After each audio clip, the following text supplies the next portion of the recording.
Triskel, bonjour. Minute Hérisson, le podcast qui t'aide à cohabiter avec la faune sauvage sans te brosser dans le sens du poil. Tu l'attendais sûrement impatiemment, alors il est temps que je te la dévoile. La réponse à la question du dernier épisode. Et c'était 63.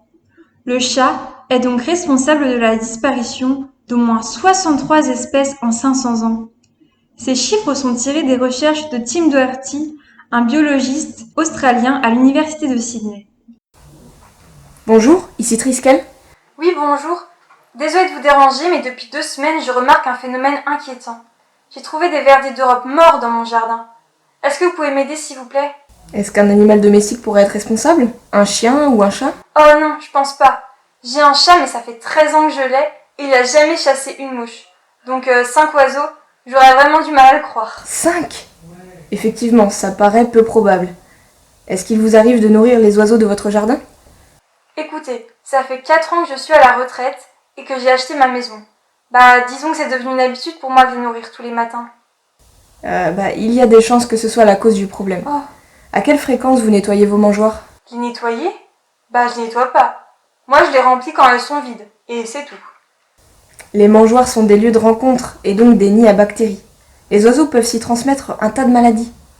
Si quelqu'un qui a la grippe mangeait dans votre assiette, le souci serait le même, vous comprenez ? Vous pourriez attraper la grippe aussi. Ouais, je comprends. Je suppose que les verdiers de votre jardin sont morts de maladie.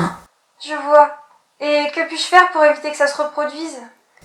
Pour éviter au maximum le risque de propagation, vous devez nettoyer la mangeoire avec de l'eau et du savon, ça suffit. Et n'oubliez pas la zone autour de la mangeoire. Enlevez les fientes et les restes de nourriture. Ok, c'est noté. 1 fois par semaine, c'est bien. En cas d'épidémie, par contre, si vous voyez des oiseaux morts, donc vous arrêtez de les nourrir immédiatement. Et vous ne reprenez pas avant 3 semaines. Ok, c'est noté. Je vous suggère aussi de ne pas nourrir les oiseaux de votre jardin toute l'année.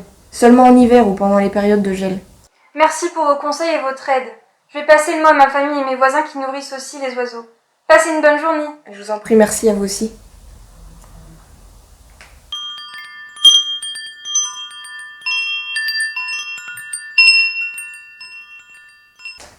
Midi à Triskel, une nouvelle discussion mouvementée entre la stagiaire et 2 membres de l'équipe. Et au fait, ton stage est bientôt terminé, qu'est-ce que tu en as pensé ? Ah oui, ça y est, t'as raison. Honnêtement, j'ai adoré travailler avec vous tous. Ça restera vraiment un super souvenir.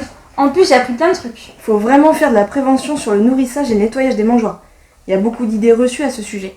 Tous les gens qui nourrissent les oiseaux toute l'année, j'en reviens pas. Moi, si j'avais un jardin, bien sûr que je les nourrirais tous les jours comme eux. Si ça peut les aider. Je me doute bien que tu ne veux pas leur faire de mal. Mais tu sais, déposer des graines dans une mangeoire, c'est toute une responsabilité. En vrai, c'est même un peu galère. C'est pas juste contempler les oiseaux par sa fenêtre. Mais pourquoi tu dis ça ? Ça paraît si simple. Mais c'est ce que tu crois. Mais c'est tout un processus, et si tu ne le respectes pas, les conséquences peuvent être catastrophiques. À ce point ? Et oui, on parlait de les nourrir toute l'année. Faire ça, c'est les habituer à une nourriture qu'ils ne sont pas censés trouver dans la nature. Tu te demandes peut-être où est le problème ? Moi je le vois le problème. Ça peut rendre les oiseaux complètement dépendants des humains, ils perdent leur instinct naturel.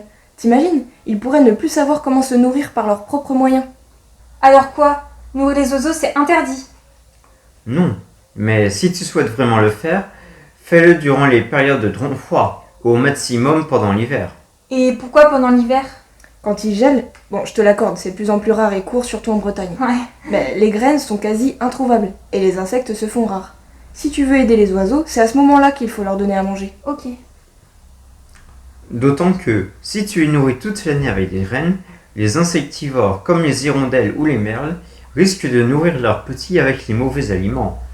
Ça peut chambouler leur métabolisme, et si ça se trouve, les conséquences peuvent être encore plus graves.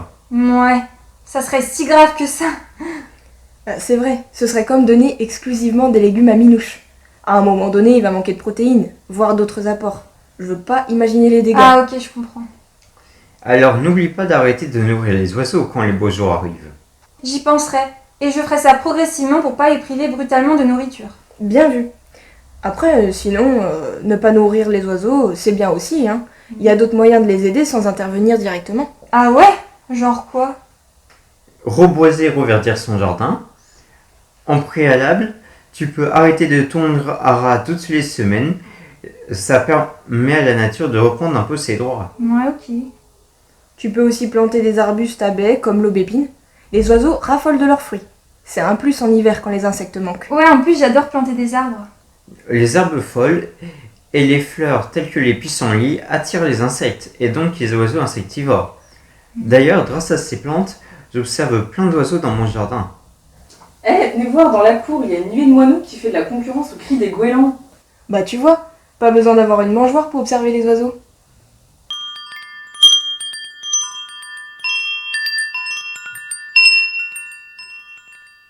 À retenir, nourrir les oiseaux est un acte à responsabilité. Quand c'est mal fait, ça peut engendrer de nombreux effets néfastes. Dépendance aux humains, propagation de maladies, réduction de la taille des nichés, interférence avec la sélection naturelle, etc. Rappelle-toi, si tu veux nourrir les oiseaux, fais-le en période de grand froid et pense à bien nettoyer la mangeoire au moins une fois par semaine. Cependant, la meilleure chose qu'on puisse faire pour aider les oiseaux sur le long terme, c'est laisser la nature reprendre ses droits. Et comme d'habitude, une petite question de fin. Eh oui, on ne change pas les bonnes habitudes. À ton avis, en France, quelle est l'espèce de passereau qui est la plus sensible à la propagation des maladies liées au manque de nettoyage des mangeoires? Le verdier d'Europe, la mésange bleue ou bien le rouge-gorge familier? On te laisse réfléchir et nous, comme d'habitude, on répondra au prochain épisode. Alors, ça t'a plu? Tu as des suggestions? Dis-nous tout en commentaire. Pour info, le 3 septembre prochain, nous serons au Forum des associations de Lorient, au Palais des Congrès précisément. Si tu souhaites nous rencontrer, discuter, papoter, nous t'accueillerons avec le sourire. Donc réserve bien ton samedi. J'ai une bonne nouvelle. On se retrouve bientôt pour le prochain épisode. En attendant, prends soin de toi, de tes proches et fais attention à la nature, car elle est bien faite.